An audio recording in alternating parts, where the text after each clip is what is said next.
introducing Andrew Nikiforuk. And I was telling him just a few minutes ago that I'd read his book called Saboteur, which was about Ivo Ludwig and his case, and what a fascinating man I thought Ivo Ludwig was as he came out of that book, and what an interesting person he would have been to have met.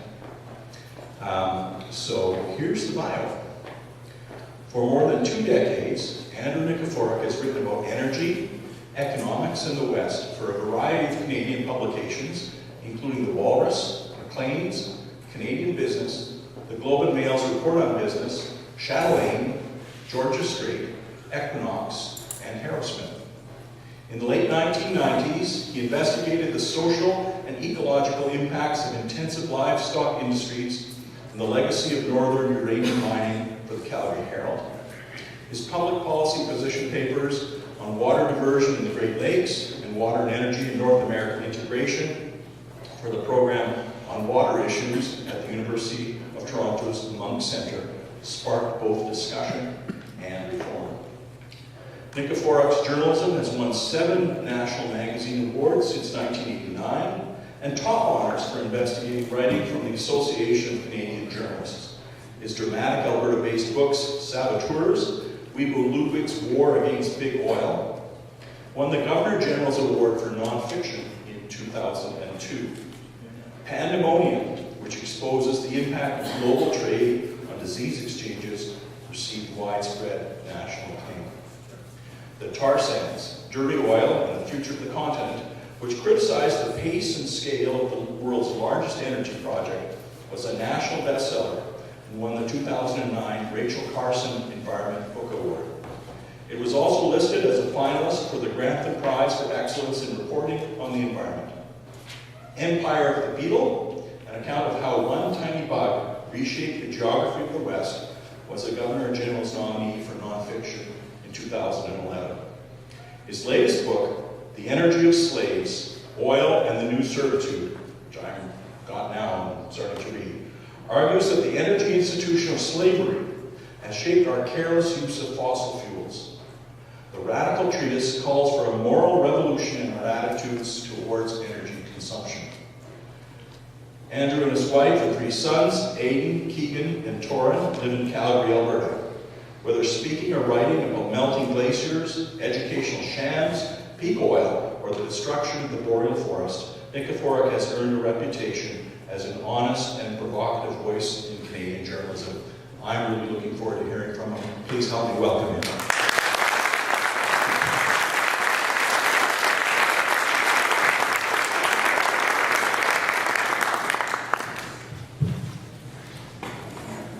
Thank you very much, Brian. It's a great pleasure to be here in Camrose today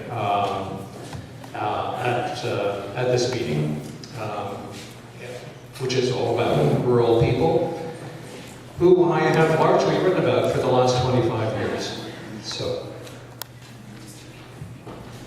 and I think I want to really just to extend a great thank you to Mandy Melnick for inviting me and getting me here, and who is an incredible resource in this process. Now, as many of you might know, my job sort of today is to kind of provide you with a bigger picture for some of the dysfunction that has been described so well by Gil McGowan, by Jan Slump, by Brenda, by all of the speakers today about why are things not working very well in rural Alberta.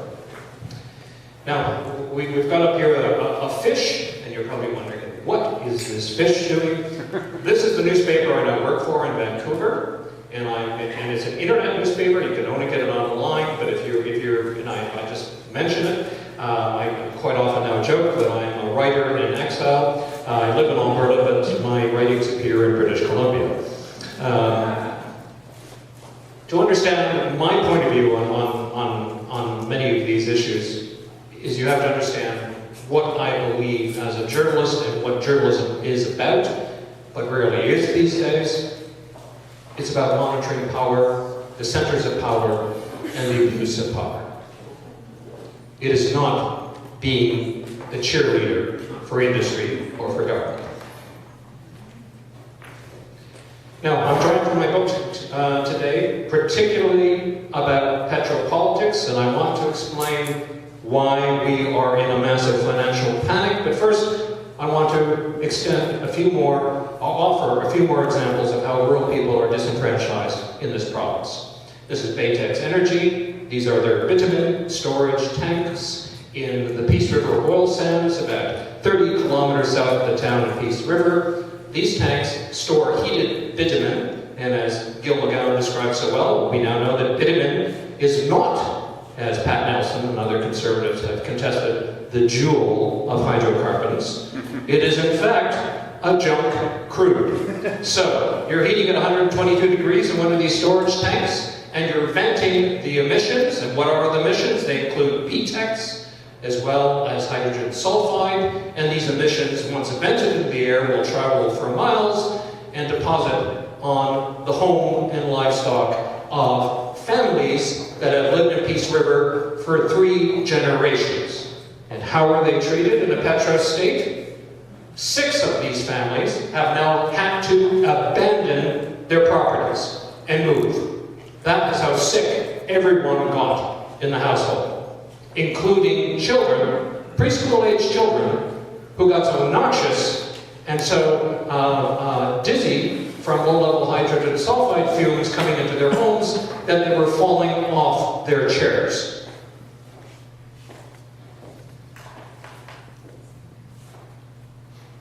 This dispute has been going on for 2 years. 2 years. 6 families have now left. Scores of families have been poisoned. The regulator says it has no regulations to deal with the emissions coming off these tanks. Good example of how rural Albertans are being disenfranchised in a Petro state. We heard today, Jan talked about this brave woman, Jessica Ernst, used to work for the oil patch. When the aquifer for Rosebud was fracked by the Encana Corporation, she started to raise serious questions. In fact, she demanded that the regulator enforce the law. The company broke the law. They contaminated a freshwater source.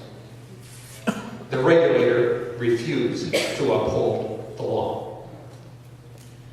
As a consequence of this shallow hydraulic fracking into coal bed seams around the community of Rosebud, Jessica Ernst was able to light her water on fire because so much methane could be found in her water source. And she wasn't the only one. We're talking about dozens of folks in rural Alberta today, including Sean and Ronaldine, who are here today if you want to hear another horror story, who have lost their water due to hydraulic fracking and due to regulators that will not uphold the law.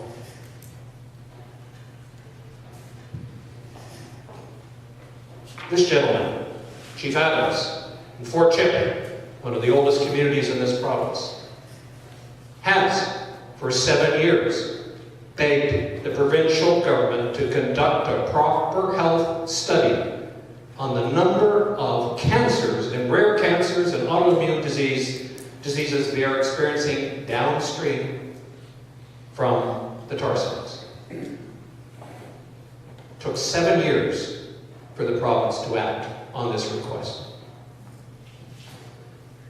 Rural people, again, being disfranchised in Petro state. All right, so here's our premier. She comes on TV. She talks about this incredibly ugly bitumen bubble that Alberta has now encountered and how terrible it is.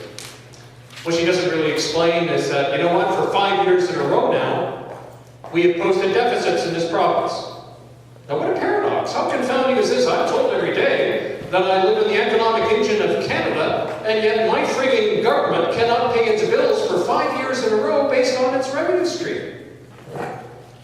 If Alberta cannot make a go on bitumen, how the hell is the rest of the country supposed to make a go on bitumen?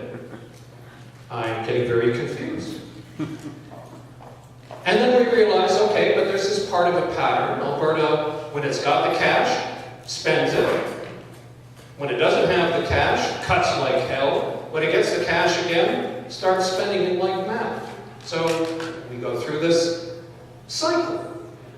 And then we're told, again, as Gil McGowan, I think, really explained so well, that the solution now to our vitamin woes and all of our other issues are to build more pipelines.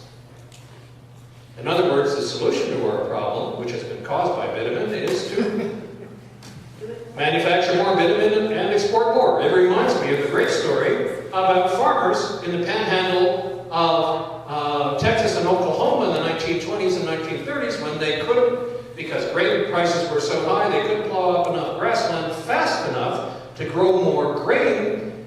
But as the prices became more and more depressed, they still insisted on expanding their operations with the idea that someday this all might work out. So, now, Alison Redford is not alone. Let's go to other petro states and see what's happening there. Go to Texas. Here's the Rick Perry. And everyone knows that Texas is the original petro state in the United States, right? It's all about oil. And now, can they balance their budget?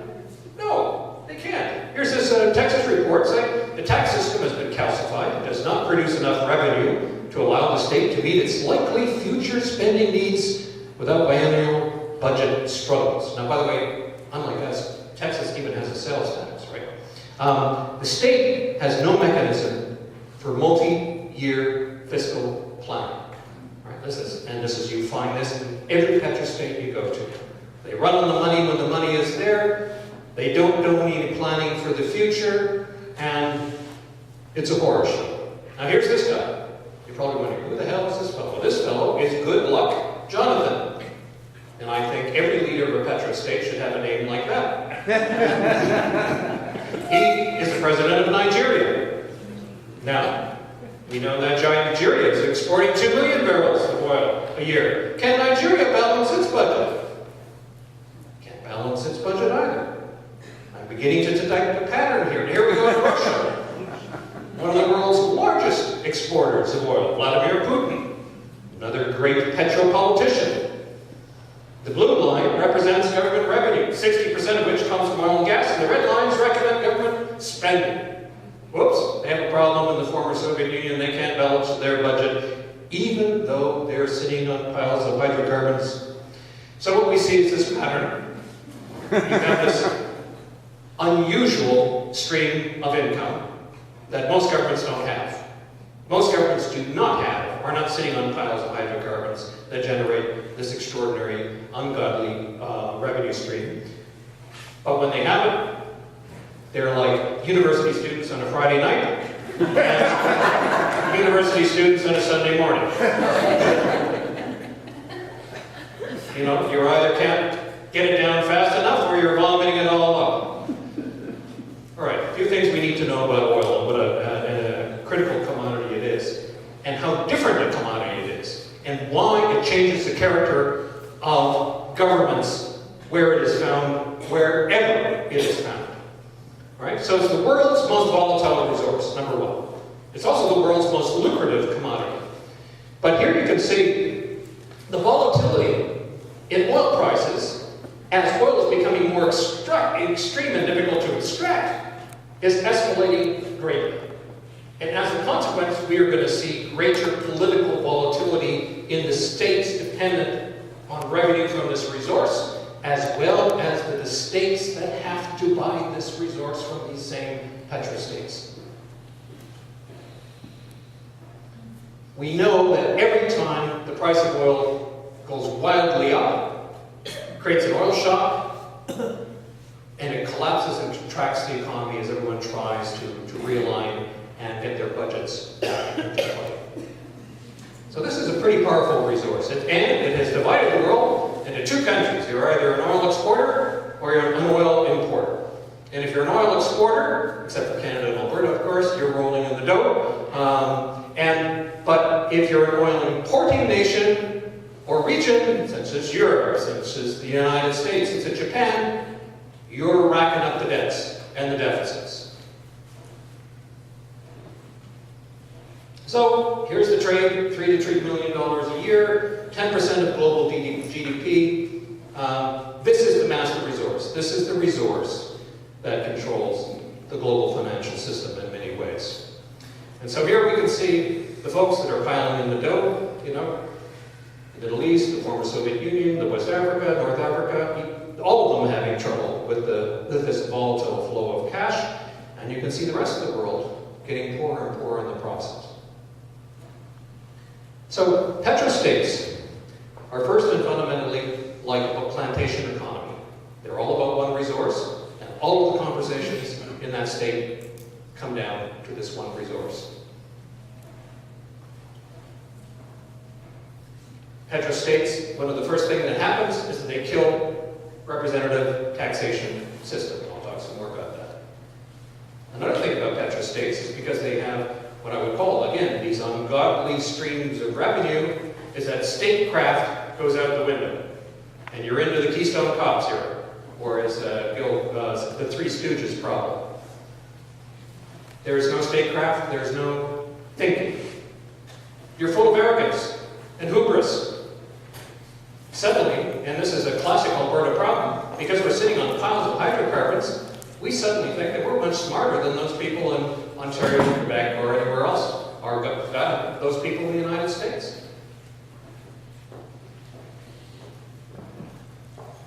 And then we get involved in all kinds of transparency issues and secrecy and bullying.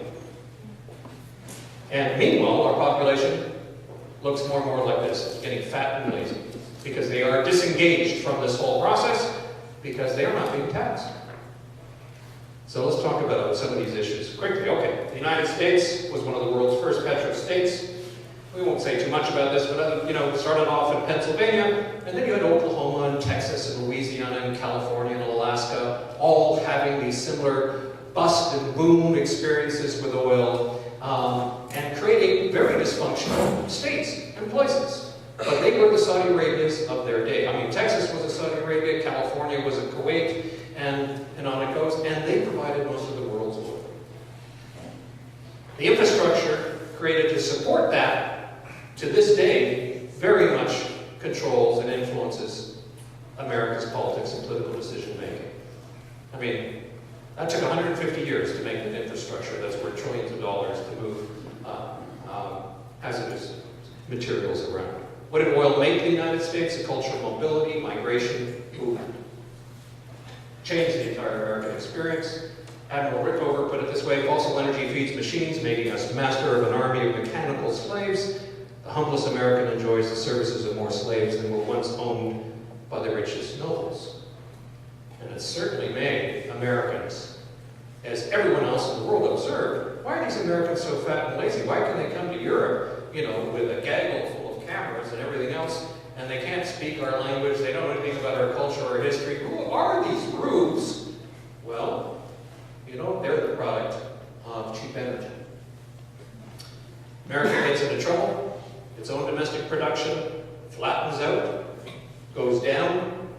Americans become dependent on the Middle East oil. The American experience changes. The Americans spend $7 trillion alone in keeping the oil lines open with a fleet of aircraft carriers in the Gulf. Imagine if the Americans had spent that $7 trillion on other things. And American politics, of course, are, you're either a blue state or a red state. But these differences are just reflect where the hydrocarbons are. Take a look at that again. With the exception of California, almost all the red states are the oil exporting states, the energy exporting states. They are also the states with the most extreme political culture in North America. This gal, Terry Lynn Carl, one of the greatest political scientists on the continent, at Stanford University in the 1970s, she started to study petrostates. She went to Venezuela first. She was going to study OPEC. The president of Venezuela, or the leader of OPEC, said, "Don't study OPEC. That'll be boring, Terry," he said. "Study what oil does to nations."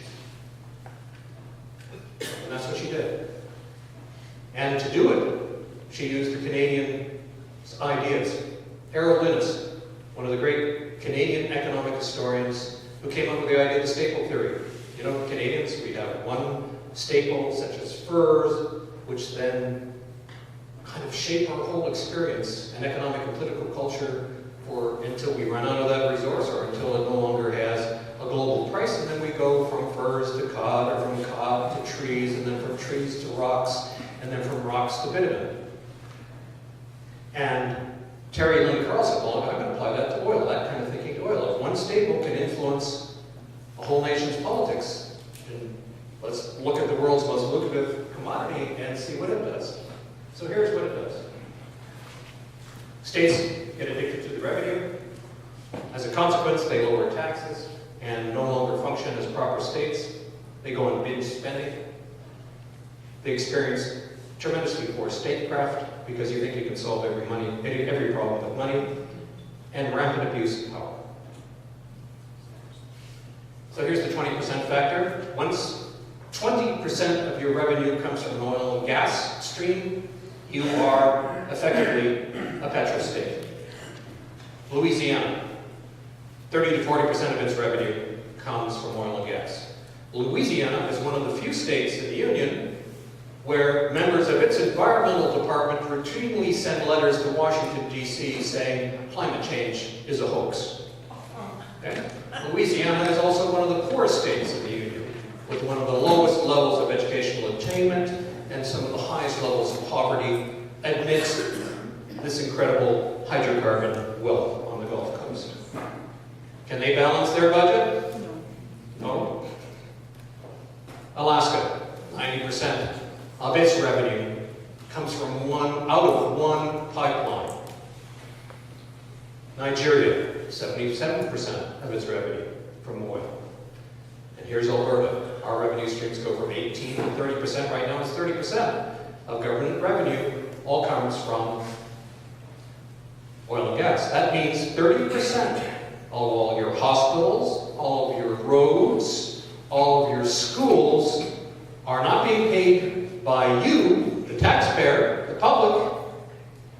They are being paid by rents and royalties from multinational corporations, from Chinese state-owned companies, from the oil industry. And when you have a government revenue stream like that, you have destroyed the whole principle of representation and taxation. Governments represent the very people that pay your bills.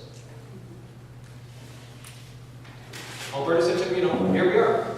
Alberta, we don't pay taxes. No personal, corporate income tax, no capital tax, no payroll tax, no health care premiums. We brag about all this stuff. And then, we forget how unusual this is. Go to Ontario, they have sales tax, they have a representative tax system. Go to British Columbia, the same thing. Saskatchewan, they're getting very hooked on heavy oil and repeating the Alberta experience. Alberta, 141. So how does that change your whole government revenue picture? Well, the big black line that goes up and down like a crazy yo-yo, that's the Alberta revenue stream. All the guys in the middle, where there's some degree of stability, those are normal governments running on regular tax streams. So governments that run on hydrocarbons always experience this volatility. Terry Lynn Carl, petro states rely on an unsustainable development trajectory fueled by an inexhaustible resource, and the very returns produced by this resource form an implacable barrier to change. When I first read this a couple of years ago, I thought, my God, she's writing about Alberta. And then we have people from the oil and gas industry saying, oh no, you can't question the pace and scale of hydraulic fracking or the oil sand ban. Hey guys, we're paying your bills. Right? So you're right to even exercise your democratic rights about criticism, about asking questions, about challenging governments. You don't have it anymore because 30% of your bills are being paid by the real boys in charge, the oil and gas industry. And what does this do? Here's Deloitte, no less, which report on the resource curse, because that's what this whole phenomenon is called sometimes. When you're not being taxed, well, weakens the fiscal social contract between citizens and state leaders, as the normally tax-paying public exerts less scrutiny of how tax revenues are raised and spent. 100% true. Here's Venezuelans saying the same sort of observation, where 60% of the, or more of government revenue all comes from oil and gas. The decoupling of state revenues from citizens can have adverse consequences on government's indicators. This decoupling can be particularly harmful if the central government has discretionary control over spending. And here you see the government indicators in Venezuela. So you've got voice and accountability, regulatory quality, political stability, rule of law, government effectiveness, control of corruption. And as the government increasingly becomes more and more dependent on this volatile revenue, we have seen over time how corrupt everything has gotten in Venezuelan life. If we had these same indicators in this province, which we should, we would find a similar rate of decline on the rule of law, on regulatory quality, on voice and accountability, on control of corruption, and on government effectiveness. They're all going that way. Here's an example, 2009. You have a chief electoral officer. His job is sort of to monitor what's going on during elections. He produces a report that says in 2009 there was widespread fraud and irregularities during Alberta's provincial election. What happens to Lauren Gibson? Fired. He now lives in Ontario. He's now suing the Alberta government. But that's how Petro State responds to its critics.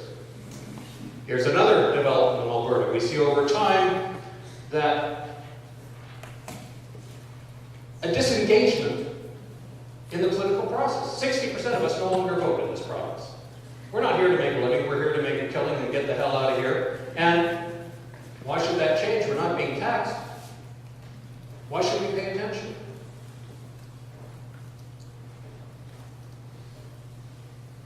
When taxation is absent, populations tend to be politically inactive, relatively obedient, and surprisingly loyal.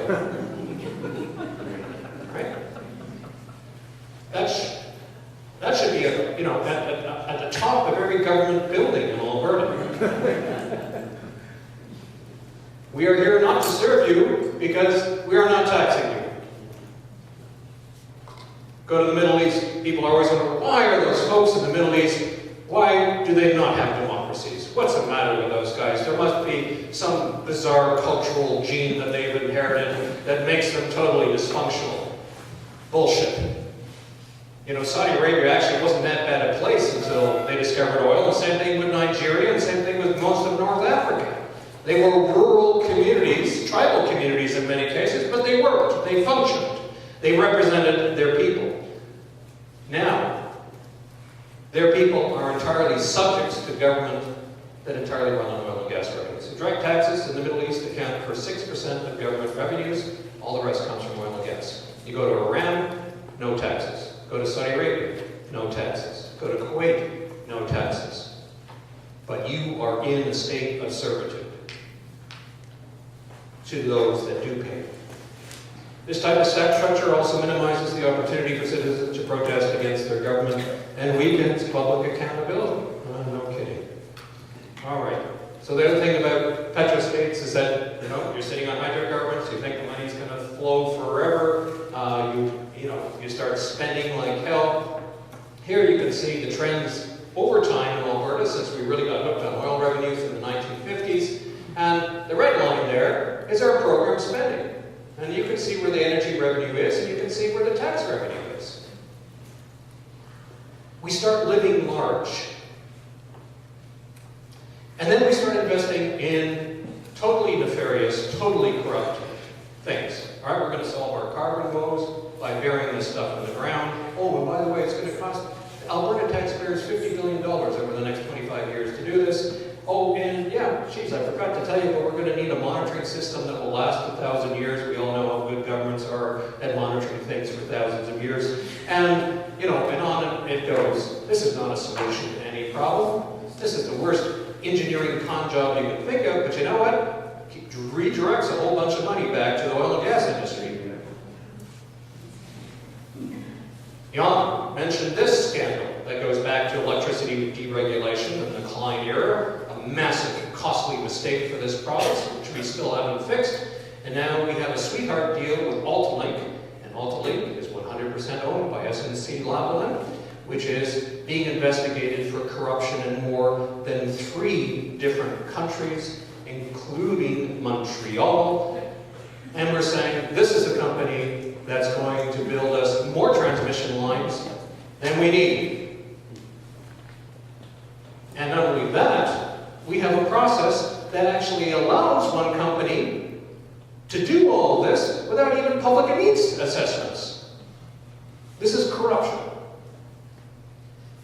Healthcare. We talked a lot about healthcare this morning. Really interesting stuff that I learned about. But here's, we've got a problem with healthcare. What is our solution? Our solution is make it bigger. Every Petro state, every government these days, I think the solution to every problem is to make it bigger. So we make it bigger. We go from 17 regions to 1 region, and with the result that the price of everything seems to be going up, as well as the price of lunches for the executives of the Alberta Health Service.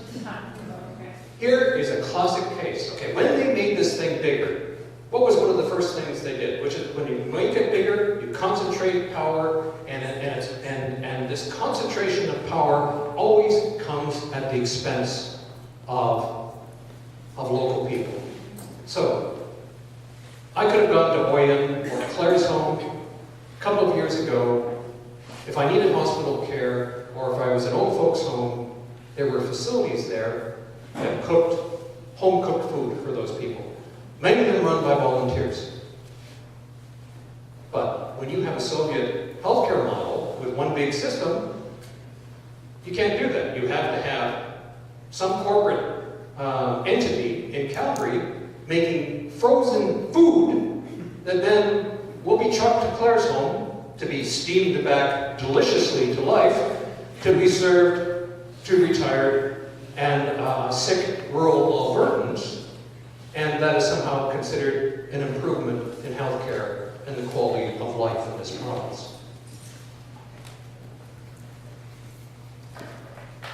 Oil has this kind of effect on everyone. Oil makes people believe that deserts can turn green, that socialism can be reborn, that wealth can be generated without work, and that there are no limits to where one can go.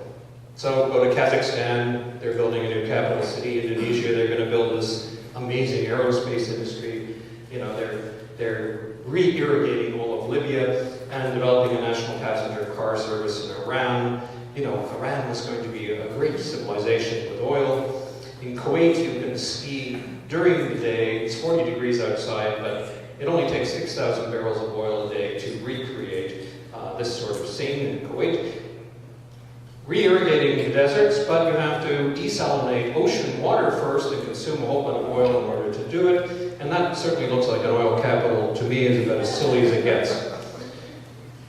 Here's the really dangerous thing about petrostates. Because they have access to these revenues, they can manipulate the political process to stay in power longer than normal governments. The Democrats ruled Texas for 90 years on the basis of that state's oil wealth. The Republicans are now on a 30-year run. The PRI in Mexico, which is back in power, they ruled Mexico for 70 years on the basis of that state's oil wealth discovered in the 1920s and 1930s. Alberta, we're now on 42 years of one-party rule, solely on the basis of the fact that one party has the ability to manipulate and use that oil wealth to keep its reign on power. Terry Cole. High levels of dependence on oil runs have always tended to reinforce the regime in power. Except when the price of oil falls. So when the price of oil falls, you have a window for opportunity and change in a petrostate. Because that's when everyone certainly wakes up from this dream of arrogance and affluence and realizes, wow, we're fucked. And we haven't saved anything. What are we going to do? And that's what the Arab Spring was all about. And there were a few other factors involved. An awful lot of young people, there were escalating food prices at the same time. But the fall in the price of oil from 140 bucks a barrel to 30 bucks a barrel created such political volatility that the whole region shook and is still shaking. Two political parties appeared in Alberta in 2008. The Alberta Party and the Melrose Party. Don't think that we're immune to this sort of phenomenon. We are not. We are part and parcel of it. Here's Terry Lynn Carl again. Periods of low oil prices offer the best opportunities for change. High prices close the window for reform. That window is open to us now. I'm going to skip the part on political extremism here because let's get to the money.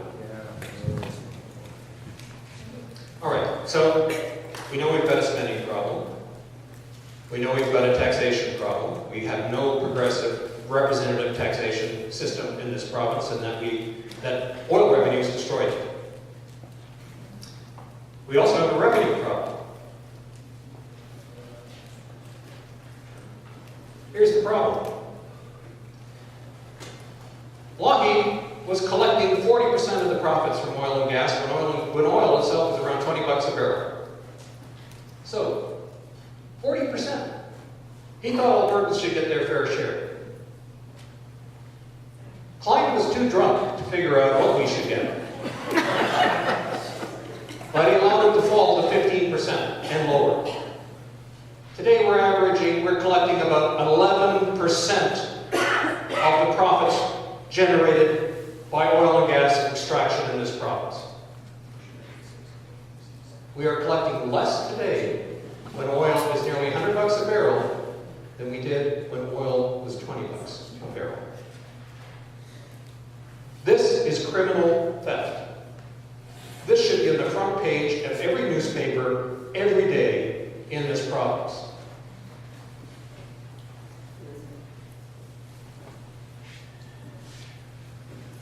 Now, so nobody can accuse me of being impartial. This is an illustration from the Fraser Institute.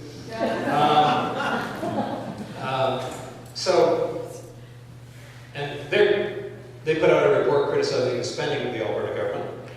And in it, they're illustrating our downward slide in the collection of rents and royalties. And you can see this steady diminishment of income from the resource.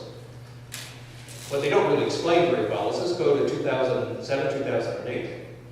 Let's not forget that we have largely been a natural gas kingdom for the last 20 years. Most of our money has come from the extraction of natural gas. $6 to $7 to $8 billion a year. The shale gale in the United States collapsed the price of natural gas by flooding the market with a whole bunch of methane, and we have not recovered from that loss. The government has not found a substitute for that income. And so that's partly what you're seeing with the decline. What you're also seeing with the decline is that we're not collecting our fair share. And you know what? It's going to get harder and harder to collect our fair share as these resources become more and more extreme, such as shale gas and bitumen. One of the reasons we've not collected our fair share is because so many Tories have this business model for Albertans as owners. We give it away. This is Mary Smith in Austin, Texas, explaining the Alberta advantage.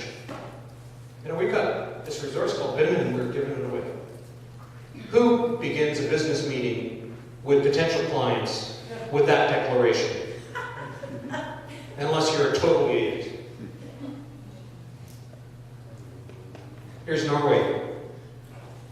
In Norway, companies receive 22% of the net revenues. You know, all of the world's multinationals are operating in the North Sea. All the big companies, they're all there. That's a fair take for them. They're quite happy with 22%. What is Alberta giving companies? We're giving them 53%. And so this is the Organization of Economic Cooperation and Development, which is neither a left-wing nor a right-wing organization, saying, what's going on in Alberta? Why be wondering that there's no control over the pace and scale of development. We could control that pace and that scale by raising royalties to a responsible level, but our government doesn't have the courage or the balls to do it. Here's the Government Accountability Office in the United States. They were looking at royalties and rents in Alaska and comparing them to other places in the world. And, you know, there's Norway, there's Louisiana, California, and Wyoming were collecting higher rates of return than Alberta. Yes? What's Newfoundland get, do you know? Newfoundland is getting a little bit higher than what we're getting, I think about 5% higher. Here's the Parkland Institute, again, documenting that the government had at one time targets to collect 40% of the profits, and that over time we have dropped to approximately 11%. You know, you can make the argument that some Petro states try to collect too much money. Alberta is not guilty of that. The Auditor General has pointed this out numerous times, Fred Dunn, before he retired. And here was the government's response to Fred Dunn's mentioning in 3 or 4 different reports, you're not collecting the target that you set for the owners of the resource. And they said, Fred, to criticize government decisions and even promote alternative policies is contrary to the principles of Alberta's democracy. It's said to be one of the most stunning quotes I ever come across in this program. And there's actually no shortage of them. All right, savings. Are we saving anything? No. The rest of the world is. We've got 16 billion. Russia is saving. Saudi Arabia is saving. Norway is saving. Norway had a conversation about it as well. They've got $650 billion saved since 1997. Imagine what could have happened in this province if we had a conversation about our wealth. Rather than having all these backdoor secret agreements that actually we're going to give it away to industry and we're not going to save for the owners of the resource. The reason Norway had a different experience than we have had is due to this guy, Faruk al-Qassim, an Iraqi petroleum geologist, moved to Norway in the 1970s with his Norwegian wife. They had a child with cerebral palsy. At the same time, Norway discovered oil in the North Sea. The Norwegians realized, holy smokes, we know nothing about oil. You know, talk to us about herrings, talk to us about hydroelectricity, we know what to do, but not about oil. Within 4 days, he was hired, and he spent 30 years of his life in Iraq dealing with BP and other oil players. And basically, he set the Norwegians on a different path. He actually set them on the path that Lockheed tried to set us as a province on. And 2 words, basically, it was all this: go slow, save the money. The Norwegians do not run on oil and gas revenue. 90% goes into their pension fund. They run on regular taxes and a carbon tax. So they did not make the fatal mistake of tying their state government to oil and gas revenues. That's what we've got saved for the future. You know what? The liability bill for cleaning up abandoned wells and pumps and compressor stations and gas facilities and pipelines in the provinces, currently $21 billion. No, that's in total, okay? To clean up all the stuff we've left out there that's abandoned and unreclaimed, that's a liability worth $21 billion. It's actually probably a little bit higher than that. And counting. And I think we've asked industry to set aside, generously asked them to set aside around $600 million. That liability gobbles up our heritage. Here's a Venezuelan talking about what it's like to live in Venezuela. We're an immature and superficial people without a brain and a managerial class. I read about Venezuelans all the time. I feel I have this incredible link to them. I understand these people in Venezuela. I said, look, I love you guys because you know what? You understand understand how oil corrupts everything. Now here's what Alison Redford will not tell you about bitumen bubbles, but Gil McGowan will tell you. This is a crappy resource. Holy smokes, guys, when you have to dig a hole the size of Rhode Island to keep everything going, you know you're at the bottom of the ninth inning, right? This is not a resource that will take you down any road of prosperity. This is a resource that is telling you that business as usual has changed, and you need to begin to think differently about how we use energy on this planet. This is not a replacement for cheap oil. And the people that first developed it all understood this. One of the reasons it cannot replace conventional oils is its cost. It is among the world's costliest hydrocarbons.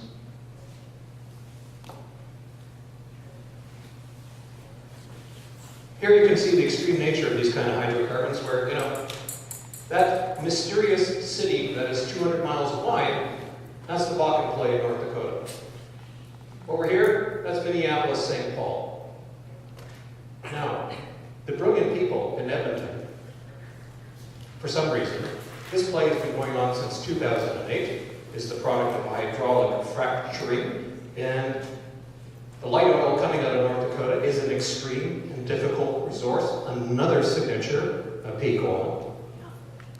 But the clever minds in Edmonton could not realize that after hydraulic fracturing had flooded the market with cheap methane and resulted in a $6 billion shortfall in revenues for the Alberta government, that the same process might repeat the same experience with oil.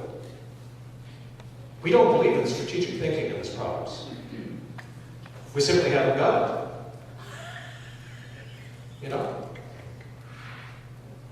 And here's the other thing that Alison Redford won't tell you about.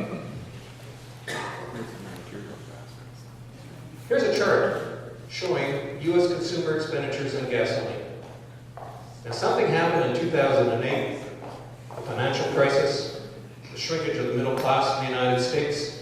Car ownership has gone down, mileage has gone down. The guy from the oil patch came out the other day and said, Andrew, it's all due to young people texting. He's probably right. There's a role of texting in this, and probably texting is an element. But what you're seeing here is a dramatic trend in decline in energy consumption, which everyone says is going to continue for a long time. So you're seeing the demand for 1 million barrels disappearing every year. Nobody in the Alberta government thought in 2008 then,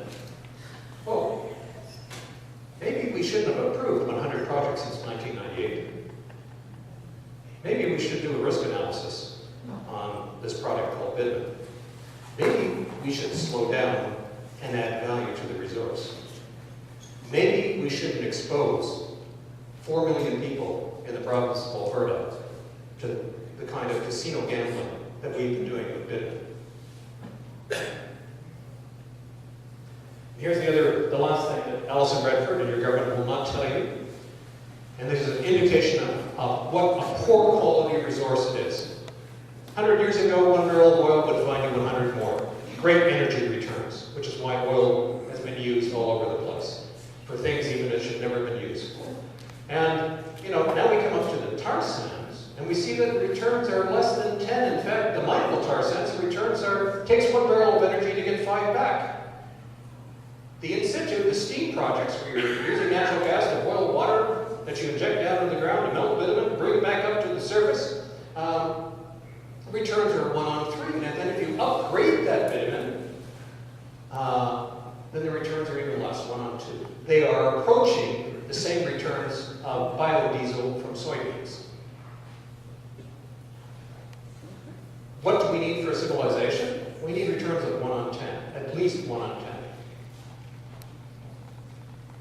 The tar sands are telling us we are in dangerous country here. And so a government that promotes more production of a resource that delivers diminishing returns financially and energy-wise is a dangerous government indeed. And so this is what we're doing to our economy as we move from light conventional hydrocarbons to heavy, difficult, extreme, unconventional hydrocarbons. We are spending more and more on our budgets on the production and extraction of energy. We are cannibalizing our economies. And this is why any further expansion of the tar sands is not just a bad idea for Alberta, it's a dangerous idea for the entire country.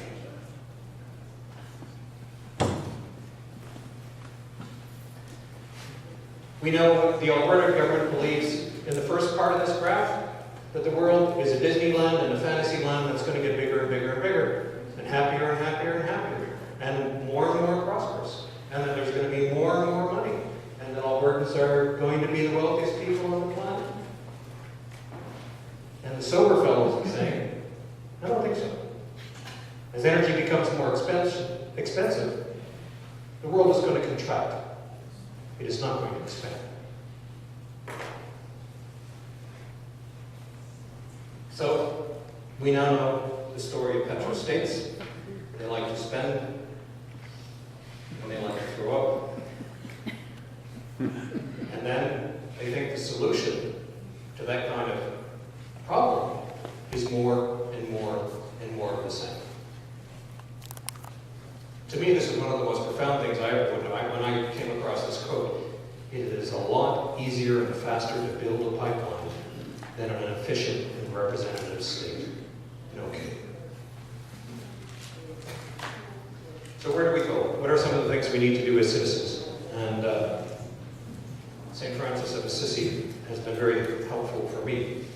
You start by doing what's necessary, then you do what's possible, and suddenly you're doing the impossible. The first and foremost things that Albertans have to realize is that they live in a petrostate. And that petrostates are, by their nature, incredibly dysfunctional, particularly if you don't address the taxation effect, the spending effect, the savings effect. And if you do not behave as owners. So we need these kind of changes. We need representative taxation, progressive taxation. We need to increase corporate taxes. We need to increase income taxes. And we need to introduce a sales tax, 2 to 3%. We need a government that runs on taxes and that takes all of our oil and gas revenue and puts it in a pension fund away for future generations. We will then hopefully have a government that represents us as opposed to a government that represents a junk group. We need a government accountability office because there's no transparency really in this province about how government spends money. And we need to take the money off the table. We need a provincial strategy. I would also argue we need a federal strategy. Every corporate dollar the federal government earns from this project should be going into a pension fund for future generations.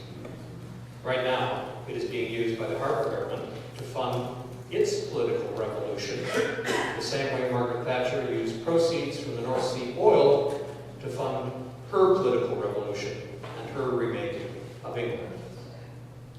Margaret Thatcher, good conservative that she was, saved not one penny. She wasn't a conservative, she was a libertarian.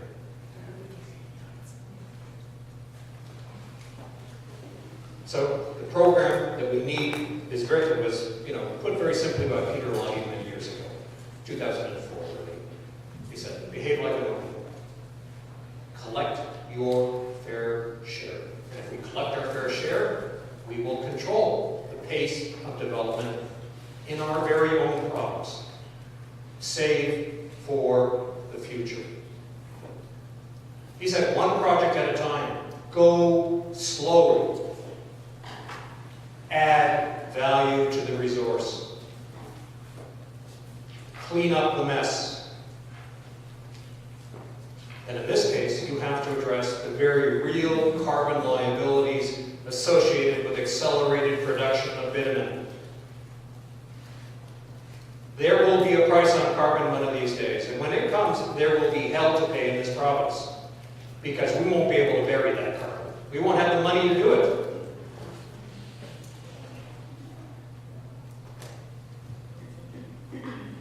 C.S. Lewis, last words.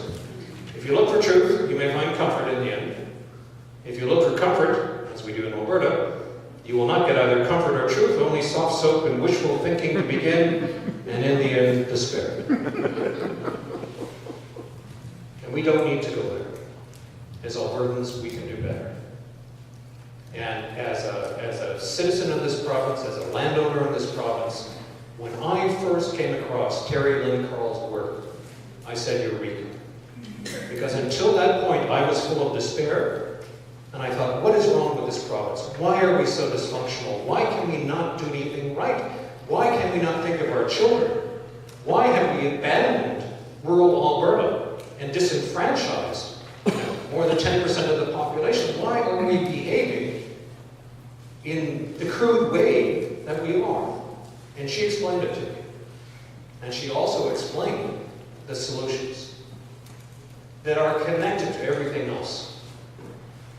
You won't have effective regulators, you won't have effective environmental legislation, you won't have effective climate change regulation in this province until we behave like an owner and until we fully represent our citizens, because we are running on their taxes, we are not running on the loot from hydrocarbons. Thank you.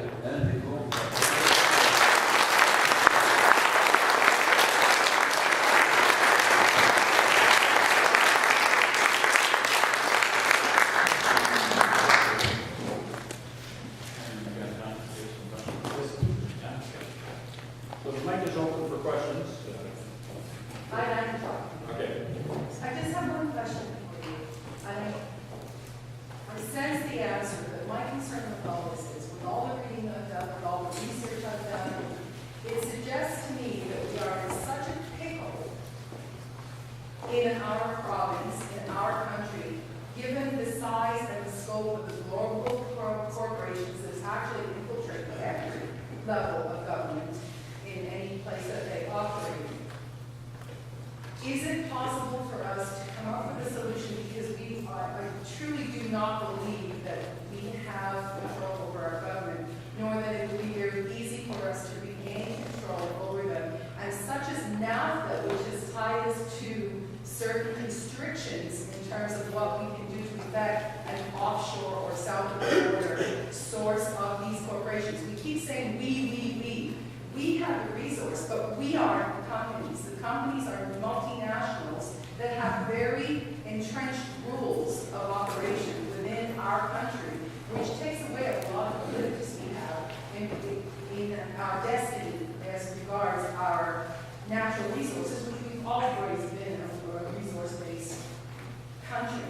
And how do we address that? Because I feel that there's a lot of impingements which will come to bear if we really do push back against us. The pushback against us will be unbelievable. That shouldn't dissuade us. That shouldn't weaken our determination in any way. Of course there's going to be a pushback.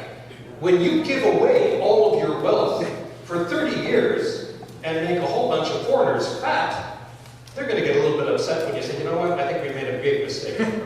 You know? Of course there's going to be a pushback. Look at the Royalty Review in 2007 and 2008. Massive propaganda push. And we never got the proper royalty regime then that we deserved. And of course there'll be a pushback.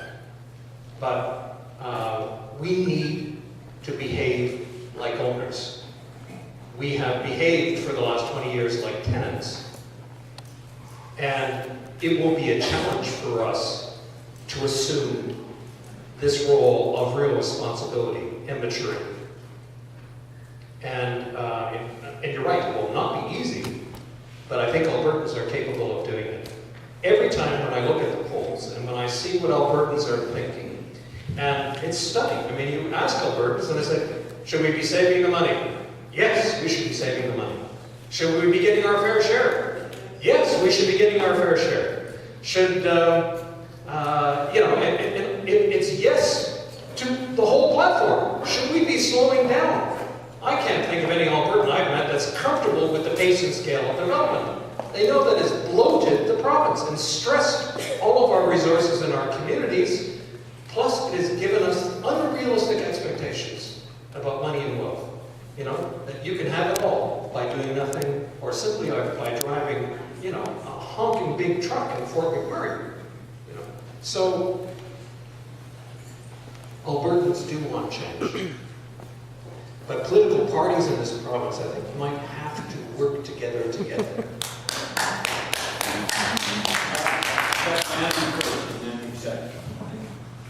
Okay, I'll try not to talk too long, but I'm thinking that our panel probably, I'm not sure how much time we're going to have, so there's a few messages that I just wanted to share. Andrew, I think that it's not even a matter of political parties having to work together. I think it's a matter of going back to the basics of thinking. In my riding, I am in the sacrifice zone. I have Redwater with the new upgraders, and I've got Athabasca with the tailings ponds 1 meter away from the river.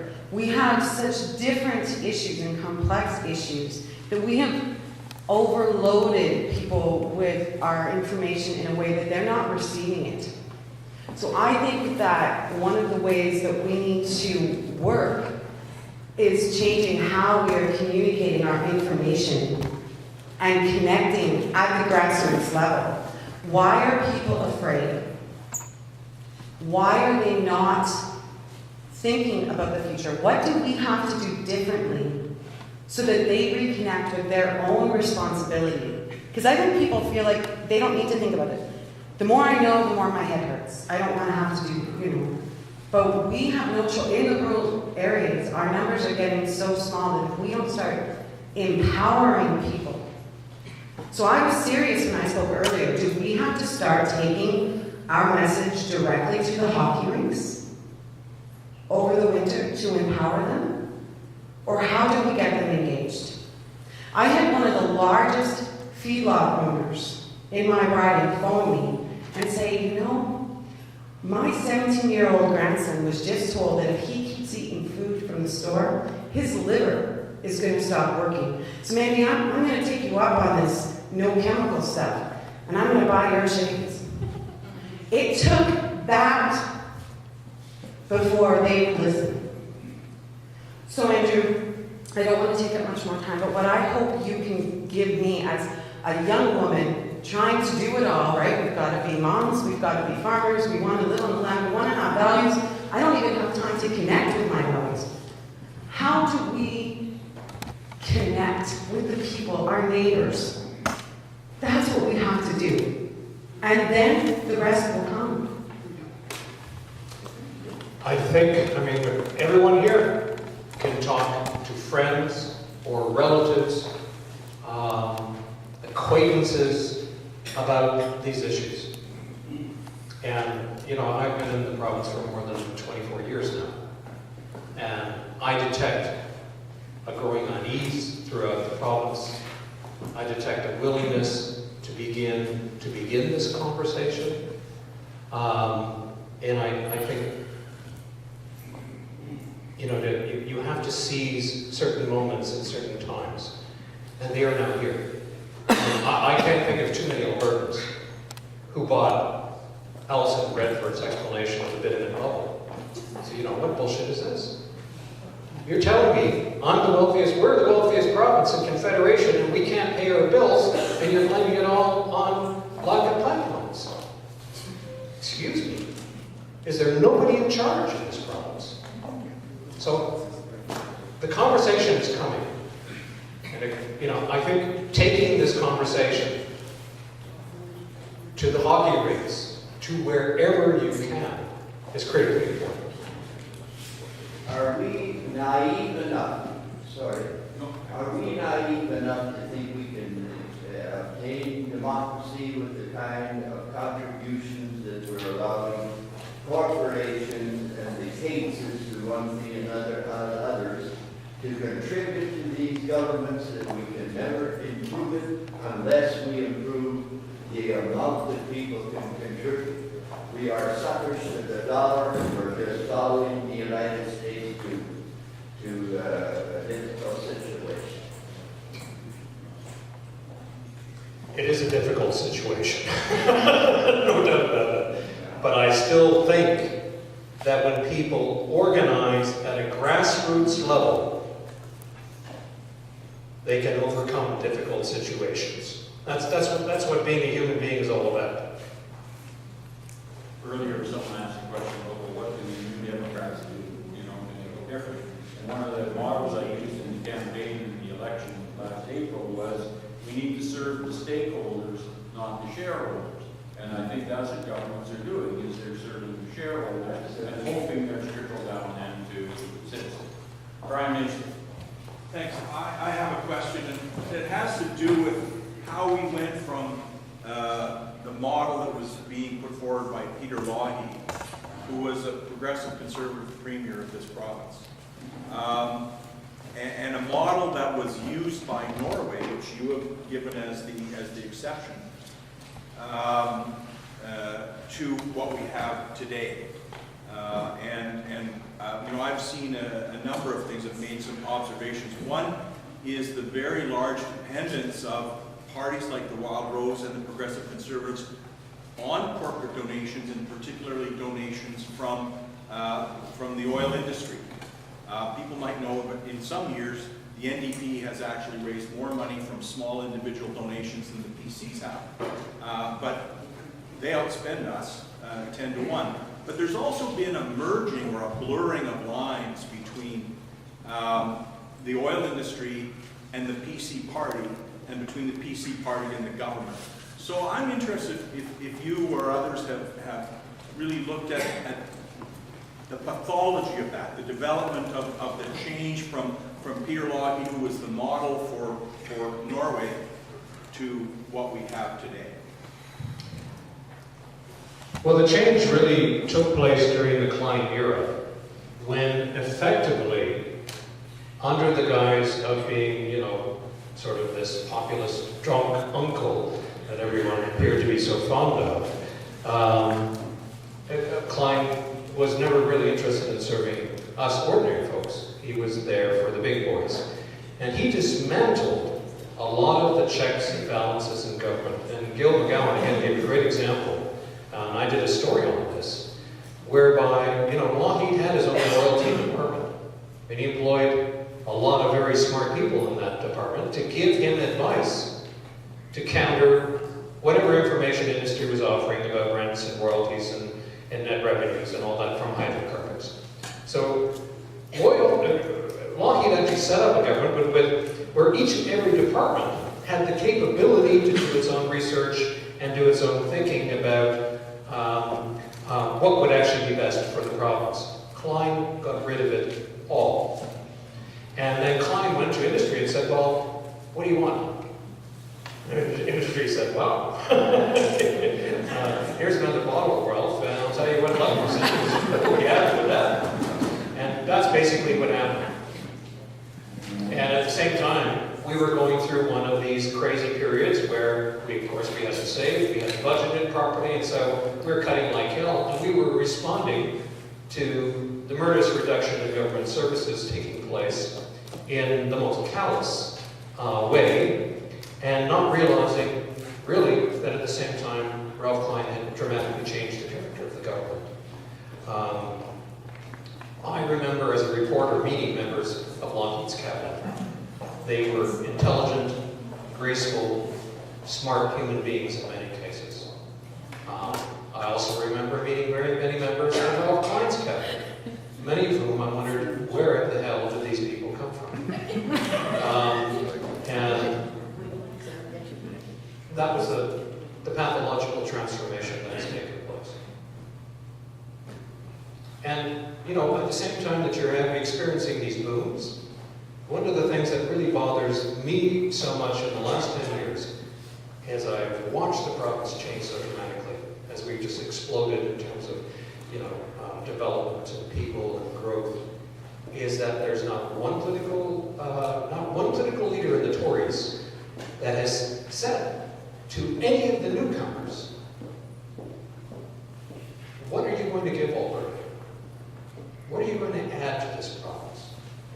It's always, you come here and take whatever you want and leave. It's not about investing in this place.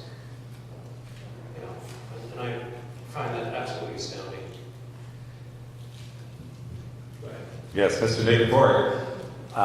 I appreciate the arguments made about oil and bitumen, but I'd like to bring a question, or bring the audience back to a question that was raised this afternoon, and that's this. In your estimation, you've looked at the rural area for a long time. My name is Ken Eschbier. I live in Daysland, Alberta. What is the purpose of the rural area? It's an excellent question. I think it is. Yeah. I see rural communities, right now they are regarded as places that urban communities can mine and trash and degrade. And, but I see rural communities as sources of hope, of sources of food, I see them as places that are connected to greater things. I see them as places that are, in the very best sense of the word, still tribal, in the sense they care about what matters. Their families, their friends, their communities, and the creatures that surround them. You know, I'm one of these oddball kind of guys that considers urbanization as a dead end. A great dead end. Why did we do it? We had the money to do it. We had the money to concentrate people in cities the same way we use cheap energy to concentrate animals in intensive livestock feeding operations. And when you do that, you lose an awful lot of things, an awful lot of connections. So the purpose of rural communities, in my estimation, and this is why I have written about rural people for 20 to 30 years, after an encounter with Wendell Berry in the United States. But the purpose of rural communities, in essence, they are there to remind us what it means to be truly human and not part of some mechanized, automized landscape in an urban place. They are there to almost remind us, you know, how can one truly live in a free and responsible way?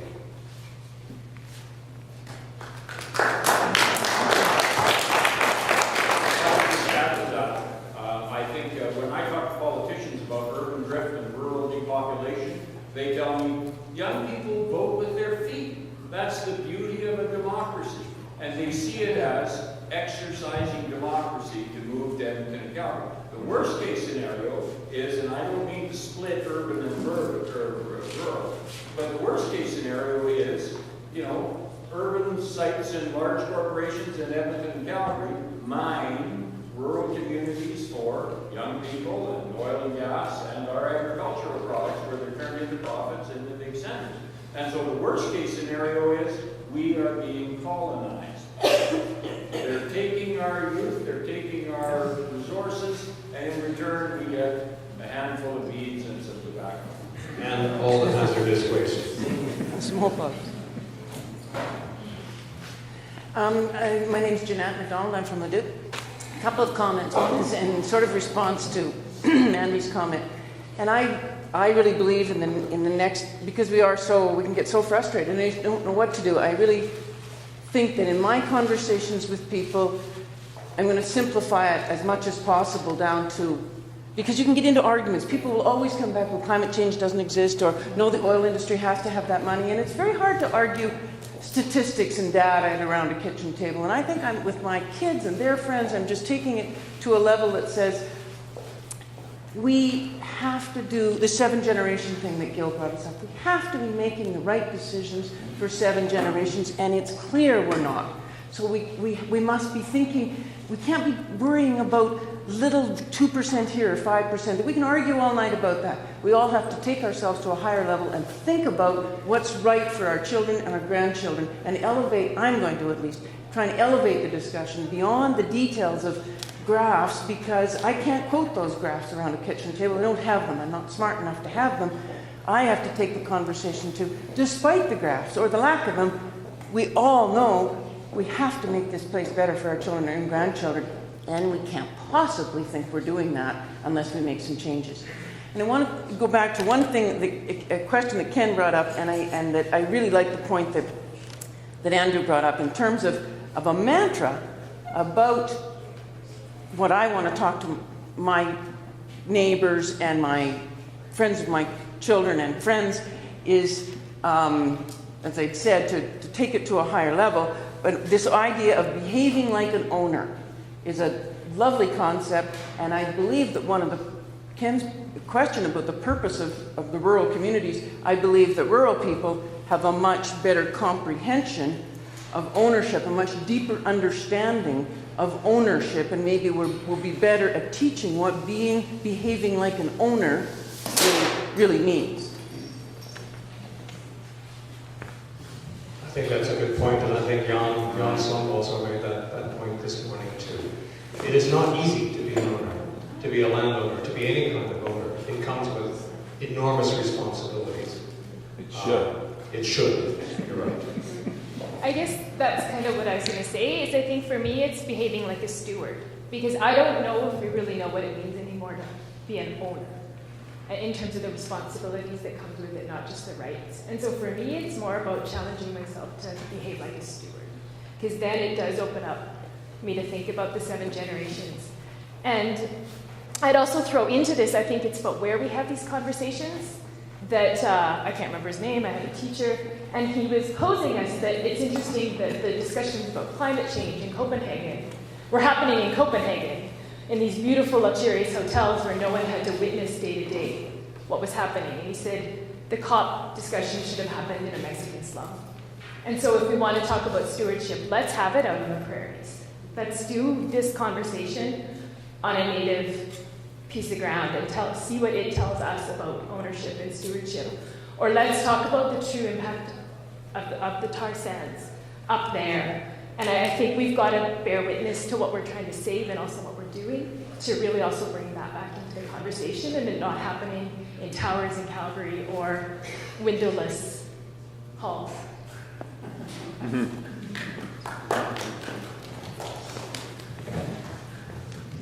Any other questions? I always like to remind people that the abolition movement started with 14 people, faith-based, in one small room in London, England, and they changed the world. Which movement? The abolition movement. Oh, wow.